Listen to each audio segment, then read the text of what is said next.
Hello everybody and welcome to a new Music Talk Live. We're hitting number 41 today, so thank you for being there. And as you can tell, this is kind of a Music Talk Live, but it is a premiere video. It's been pre-recorded and I'm doing it right now actually as I'm about to hit the road. And so I won't be there on Saturday, but I will try as always to be with you in the chat room. Otherwise, this video is recorded just the same as always. I'm sitting here in front of my computer and in front of my camera and I'm talking to you just as if it were live. So there's gonna be no cuts, no edits, and none of that stuff, right? Also, I'm actually, as I'm recording this, I'm finishing up editing one of the one chord a week videos, and that's processing, so hopefully you won't hear any big noises coming from my computer. It's a bit old, and processing 4K video is a bit of a stretch for it. But anyway, so today's video, I was going to do a little something about a Q&A. I was going to answer your questions, but first of all, I'm really pressed for time, and second of all, I kind of asked you guys to send me questions, but not a lot of them came, and so admitting my defeat, I decided to do something else, but it's actually something I've been wanting to do for a long time, and it's to tell you about why and how I still use tape in my studio. And before we continue, just because of circumstances, I'm really pressed for time, and I will try, of course, to make a good video. I'm not making excuses, but at the same time, it wouldn't have made sense for me to plug everything in and give you an actual audio example of the tape. This is not really what the video is about. So if you're looking for the sound of the tape, this video might not be for you, but I think you should still hang out, and maybe you'll learn a few things, or maybe be inspired to do a couple of things the way I'm doing them in the studio. But eventually there will be something coming regarding the actual sound of tape and how I actually, while I'm doing it. But today I'll just give you the broad strokes of how I implement tape in my studio. All right, so before we begin, if you are new, please do subscribe. I'm really trying to get the channel going again, and it's taking me a while. It's a bit of work, and your help would be very much appreciated. For those of you who want to participate in the channel and support it, there's a PayPal link. I know some of you are not really into this Google sticker thing and the super chat, because it does take quite a bit. Google takes a big cut of that, and it's fine by me, whatever you want to do, but some people are not comfortable with that, and so they prefer something else. So I use PayPal, but you certainly don't have to do it. But if you do want to do it, these are strange times, and if you find value in these videos or in the videos on the channel, it really does mean a lot, besides the monetary thing, but it's an encouragement to see. So if you feel like it, there's a link down there. Maybe you feel like it, but you're not in the position to do it, and that's perfectly fine. I understand a lot of people have been hit by this COVID thing, and it looks like it's getting better, but it's not really improving too much. So I am grateful that you're here watching, but because a lot of you have asked, so there's your options. And also, of course, if you want to check out my music and find music books and guitar books that are really helpful for you, you can find them also below. Even if you don't do any of that, get the free book, the PDF, 21 licks, is out. It's down there. It's available. There's no strings attached. You just hit the download button and you go to Google Drive and you download it. You can share it with anybody you want. Just don't change the name on it. But you can share the PDF, of course. And there's nothing you have to give back for that, right? So just download it, have fun, and we'll discuss it someday here on the channel. As a matter of fact, I'm thinking of doing a new series of videos for one video for each of those licks, but maybe you'll get bored of that. So let me know, please, in the comments or in the chat if you are up for that. Then I'll consider it. It's a lot of work, so before I get into it, I'd rather know if you guys are interested. All right, so tape for me is not a romantic thing. It's not like, oh, I wish I could go back to the good old days. Actually, when I started playing, it was the mid-90s. And digital recording was not available at home. As a matter of fact, very little was available at home to actually record yourself, and certainly not professionally. So you still had to go to a studio, and to go to the studio, you need to have money. And to have money, you probably needed some kind of contract or some kind of financing by somebody, right? And the first time I went to a studio to actually record was for a European release. It was a kind of a compilation release of local bands throughout Europe, but not really local. I was 16, 17 at the time. I was in a pretty big band, and it was all our own material. I talked about it before. And my bandmates were older, And I got thrust into this thing, and I'm like, okay, well, I guess tomorrow we're playing live. And I had no idea. I had one guitar. I had never had a set of strings. If one broke, I had to wait until I could go and just play on 4 strings. So they weren't used to me. I was so naive, and I had no idea what I was doing. But the first time we went recording, we went to a studio in my hometown down in south of Milan. And the guy had tape, so we actually recorded to tape. And it was, you go there and you play one take, and that's it. And I already talked about that. I already talked about how tape really forced you, because first of all, it was very expensive. So we weren't paying for that recording, but somebody was. So you couldn't just get hours and hours of studio time. And the other thing is tape really, you could do things, not in our situation because the budget was too low. So we had to play the actual song in one take, but you could do things with tape, but not, it was not part of the design of the tape. So people got around, they had workarounds for everything, but it wasn't designed to do that. So you could cut it, you could match parts from different takes if you wanted to, but it really wasn't designed for that. DAWs are actually designed for that. DAWs are designed to give you control of the actual waveform and its relationships to other waveforms. And I think it's great. I think it's great. But I also think that in time, people have lost the ability to just switch on and be a performer and play. And so, that's another discussion. But to me, tape was great. And one thing that happened when I moved to digital was that I kind of lost track of it. I got lost into all the possibilities and all the details, but I caught it really quick. I was getting so bored of just, staring at the screen. And so I quickly went back to it. And I understand now that the way I use DAWs, Pro Tools, with Pro Tools, I don't know, 20 years. And the way I use it is, it's a glorified tape deck, right? And so I'm still stuck in that. I don't feel bad about it. I don't feel out of place with Pro Tools. I'm actually quite proficient, but I use it as a tape deck. And then if I need to take advantage of some of its other functions, then I will, and I'm not against it. I'm actually quite curious about, for example, Ableton Live, which I'm not familiar with. I have been meddling with Logic. I am interested in samplers. I'm not against or outside of the technology thing. But wait, let me just see if we can change the white balance a bit. I look like a cadaver. There you go. Maybe better? Well, so what I'm saying is I'm not against it, but it's just something that I naturally gravitate towards. So I've always had tape in my studio, and the way I use tape, it's I think we could say threefold. I have 3 main uses for it. So one of them is the quickest one, is something like this. Okay, so this is just a simple voice recorder, and the way I use this is basically like my iPhone. I have about 1,000 ideas on my iPhone every year that I have to then sift through. And sometimes they do get lost and you get so many, but with tape it's a bit different because there's not a lot of room here. You can record a few ideas, but before you erase one, you listen to it again. It doesn't get completely forgotten. And so it kind of stays with you a little longer. And surprisingly enough, when I record an idea and then I have to rewind it, it's surprising how those 15 or 20 seconds or 30 seconds of rewinding lets the idea marinate in your head. It's there going, okay, well, it's sitting there in your brain without you hitting it again and again and again, and without being able to form an opinion on it. This actually allows you time to do that. And these are just standard tapes. These are the position normal, so the type 1 tapes, and they're better for this kind of recorders. Type 2 is better for something else that I will tell you later. So this is the first thing I do, just to document stuff, nothing else.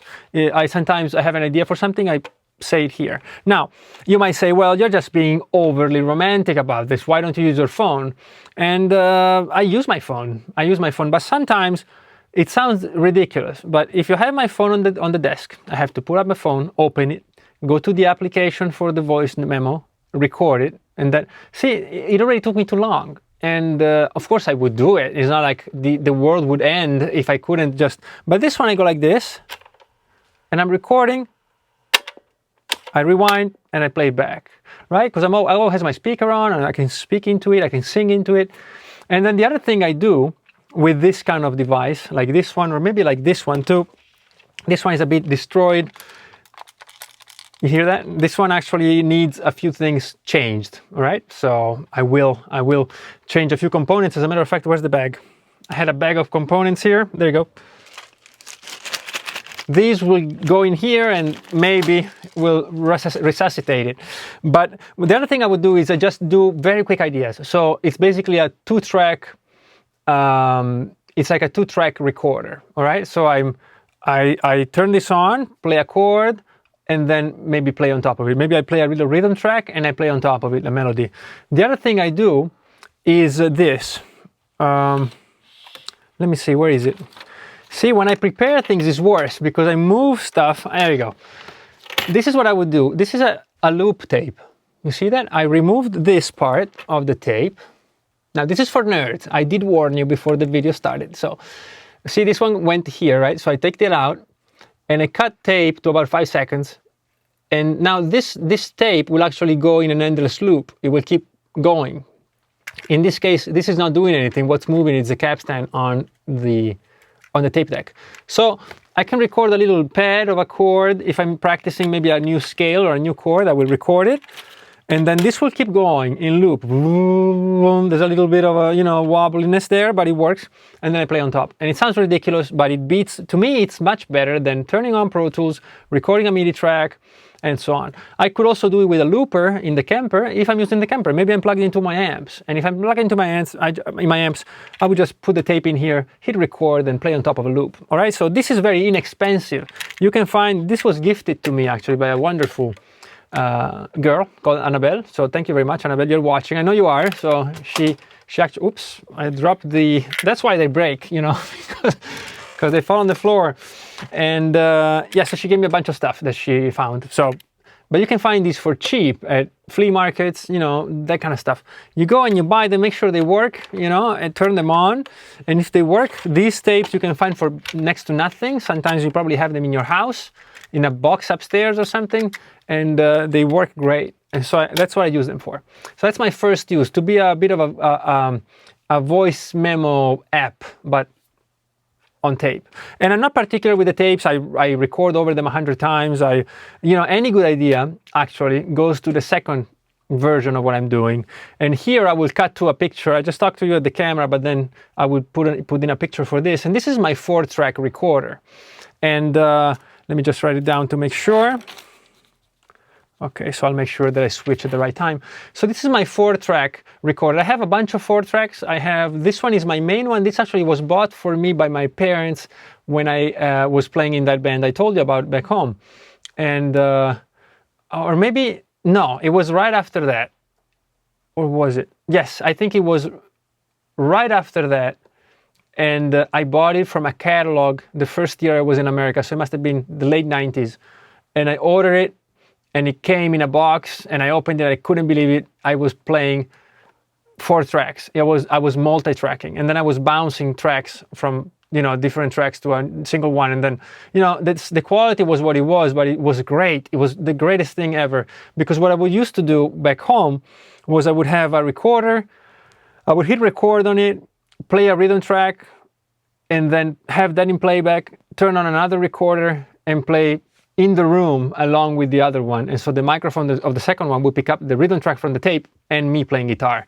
And it sounded like crap, and you couldn't go beyond that, because if you tried to do it again, then it would start sounding really terrible. You couldn't tell what you were doing. So this was a revolution for me.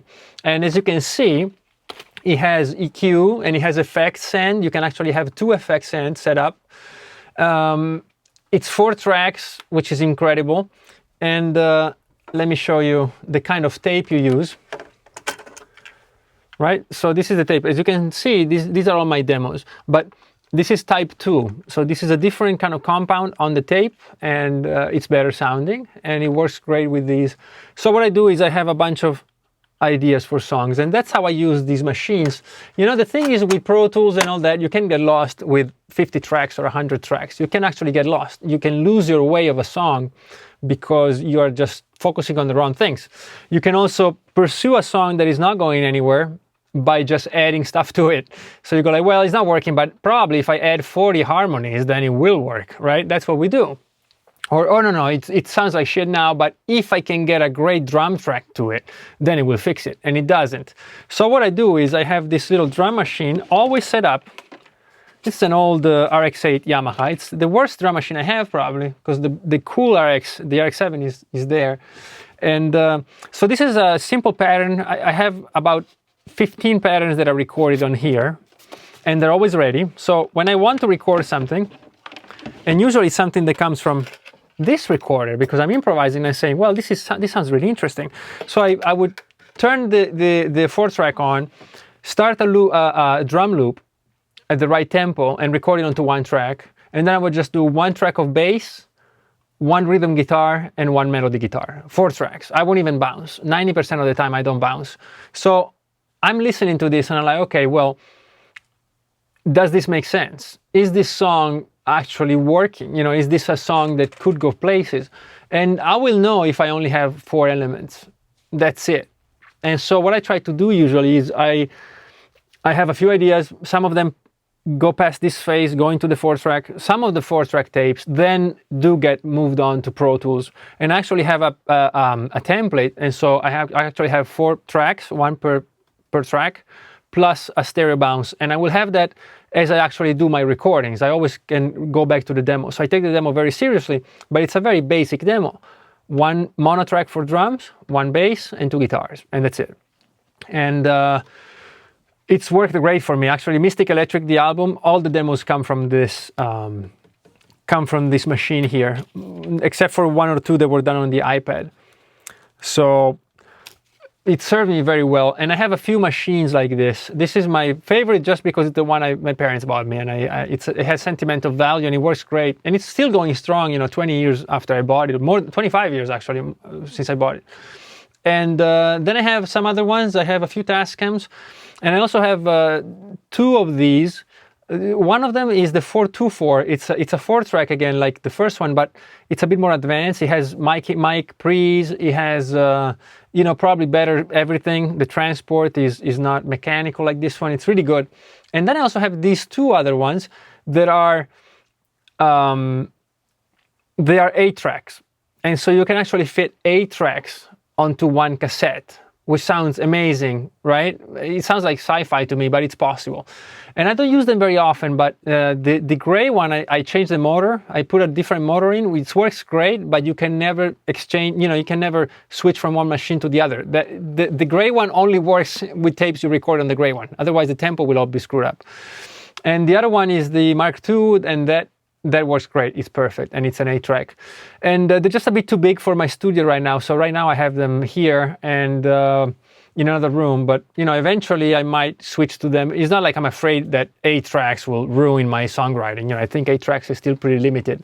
So it can work sometime. You know, if you want to try out a few harmony ideas, you can do that before you move on to Pro Tools. But a 4-track is enough. Now these tend to be more expensive now because people are kind of catching on to them. And you can still find them though. People sometimes don't know what they have, or maybe they're like, I don't care, you know, I just want this out of the house, you know. And so you can go and get it for cheap. Maybe they'll even gift it to you. Sometimes they're broken, but if you just open them up, usually you'll see what's wrong. Usually it's just the belts. They're really cheap. You can find them on eBay for like 10 or 20 bucks.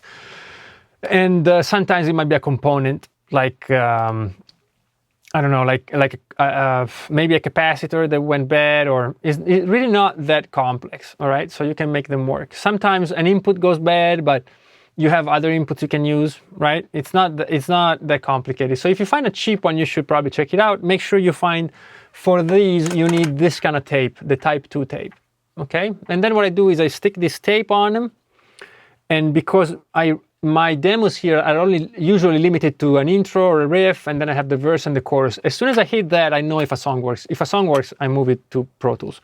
And so I have a bunch of them, and then there's place here for more. So they're filled with notes. And it's not for effect. You know, I actually use it, and I use it all the time, and it's my way of working. So it's not like I'm trying to be cool because I use tape. It actually works. For me, it works very well. And I went through a time when I was worried that this would stop working, and so I went out and bought a bunch of them. You know, I waited until I found a cheap one and I bought it because, you know, it doesn't look like they're going to be making more of these. Although, who knows, right? Behringer might. if people ask enough. So finally, another thing I use tape for, and I've recently only started experimenting really with it, because to me tape was always a utility thing. I need to record, so I use tape, right? It was always a matter of just getting the job done. But you know, lately people have been going back to tape for its sound, so to speak, and because it's cool. And let me tell you, when digital recording came out, we were all really happy about it. You know, it's not like we were missing tape, but you know, it certainly has a quality. So these kind of machines, and I actually have two of these that are the same, courtesy again of my good friend who gave these to me. And of course, more than these, that one, the Studer, that's a Revox B77 Mark II. Great machine, one of the best sounding tape machine ever, and that actually use reels. Okay, so, but these use cassettes. And these, of course, don't sound really good, but these I use for character. That's the third use, right? First use, ideas. Second use, demos. Third use is actually the sound. So this doesn't sound too good, right? It's not bad, but it doesn't sound too good. But it has a thing here in the back that allows you to plug in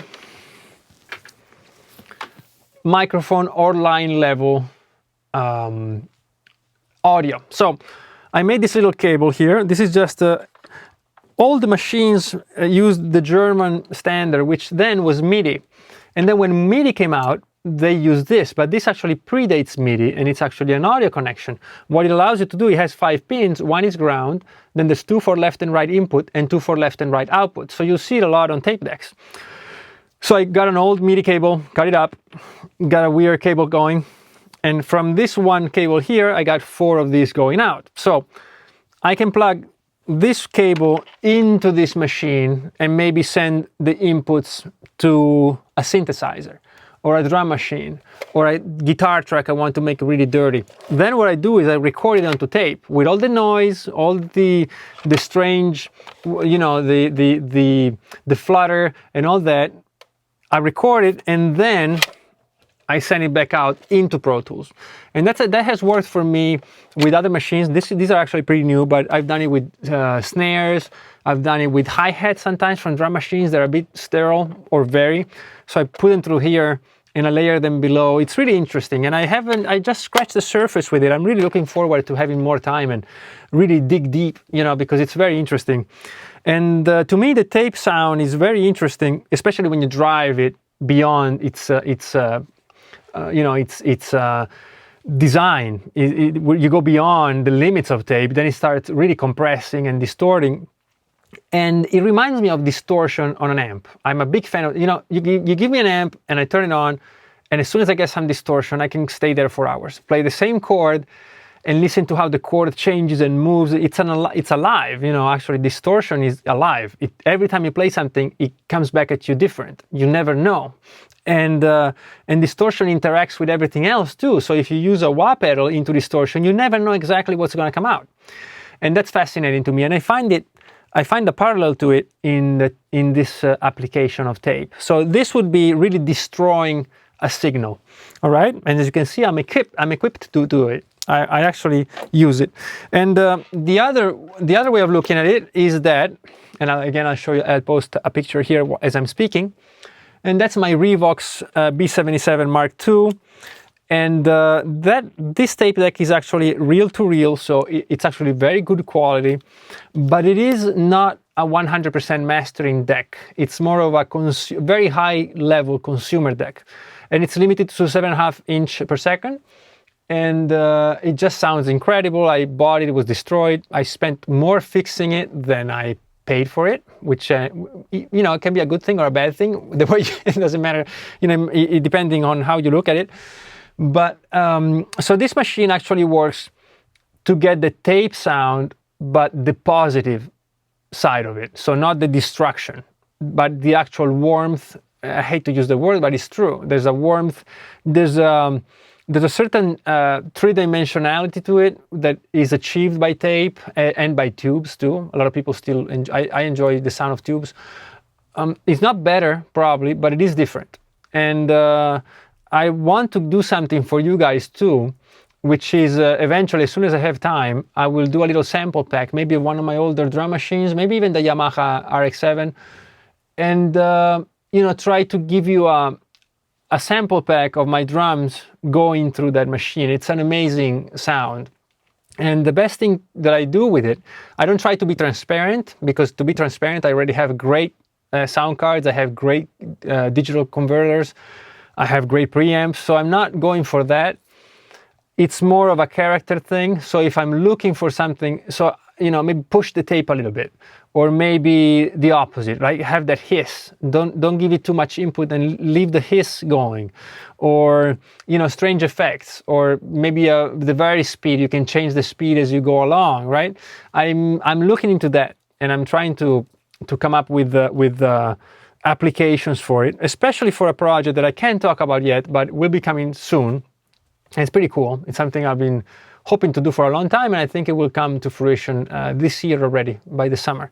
All right, so that's how I would use that. Now, would I master a song onto my Revox or Studer? Probably not. I'm not an expert on them, and I think this machine is really good. It's one of the best pro-consumer machines available. It certainly isn't an Ampex 2-track mastering machine, so probably I wouldn't. I wouldn't probably master a song to it, but I would send some parts of a song, or some parts of the instrumentation, or an effect. I will certainly use it, and I will do it in my next record for sure. Will I record a guitar? Maybe yes, of course. I could record a clean guitar to it and give it a totally different sound and a totally different space in the spectrum. And there's many uses for it. Drums can sound a bit flat sometimes. So you can send just the snare and the kick, maybe send them over there and leave the clean cymbals, or the opposite. Make that room really trashy by overloading the tape machine and bring it back into Pro Tools.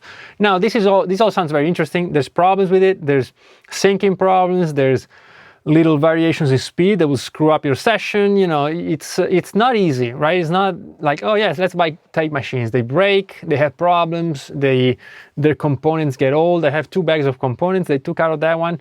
So, I'm not saying get it today, but it's something maybe you'll find in an attic somewhere and you can get it fixed. And there's a few machines that are pretty decent. And what else?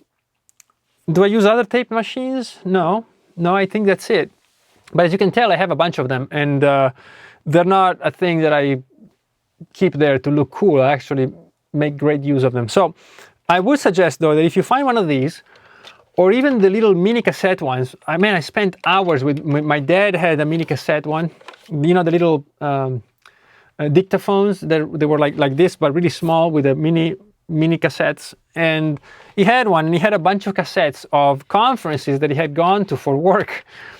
And when I started playing the guitar, I found that, and I said, wow, this would be great for practicing and recording myself. And I started right away at 14. I was already recording myself on the little thing. And I actually erased and recorded over all of his tapes, because I thought, he doesn't care about this. He never listens to them. And then one day when I was 17, he came downstairs and was like, well, where's my cassettes? Why do they sound like shit? Because I would record them at half speed, and it was all a mess. And he's like, what do you do to the cassettes? I'm like, I don't know. Why? He's like, well, I was supposed to be listening to that. Well, at least I have the other ones, right? There was like 20 tapes. And I said, no, you don't have those 20 tapes anymore. That are gone. I've recorded all. And so he wasn't too happy about it, but we kind of worked it out. So he gifted me that little machine, and I had it for many years until one day it was destroyed. I used this so much that it died. But I am still looking for one of those. If I find one that's working, I would like to have one of those. So who knows? Maybe one of these days somebody will call me and say, hey, I found one. And that's it. I hope this is a strange video, isn't it? I hope you didn't get bored. I want to thank you for being here. It's very much appreciated. And I hope that I was able to be here with you in the chat. If not, know that I appreciate you taking the time to watch these videos, and to have this little relationship that we have with people from all over the world, which to me it's the most amazing thing. That's actually why I got into music, because I thought if I'm into music, I would be able to meet and know people from everywhere in the world, even in places where I might not be able to travel. And I've been getting letters and emails and messages. The only thing you didn't do is send me your questions for today's video. So you're forgiven, but do please give me some ideas for next week's Music Talk Live. This will be live. We will actually do it from the studio. And I do apologize if once in a while I have to pre-record these videos. It's just that I'm in the middle of a few things that are really keeping me extremely busy, but I don't want to skip any weeks. And I also am extremely busy recording a lot of 1 chord a week videos. If you haven't watched them and you're new, go check out the 1 chord a week series. It's really worth it. It's 1 new chord every week. You can just watch it every week and you'll know enough about chords in a couple of months' time for the rest of your life. And so I'm recording a lot of those well into the summer. You know, they'll be released later this year, but I want to make sure that they're there, because as soon as some of these projects hit, I will be very busy, and I want to keep the channel going and with new things. So I'm trying to cover all my bases and to keep you guys happy, because after all, I already know the chords. It's all about showing it to you and anybody else who wants to learn them. All right, and I will think of a new series. And what else? Yeah, well, let me know if you want me to do a video on each of the 21 licks. Instead of using the chat, you can use the comments, because that is there. It's easier for me to find from the YouTube Studio application. All right, very well. So have a great weekend and a great week ahead. I will see you on Tuesday for a new chord, and I will see you next Saturday for a live stream. Please give me a few ideas for it, because we're at number 41 and I'm kind of thinking, what could I do next Saturday? All right. Thank you again. I will see you very soon, and be safe out there. Bye-bye.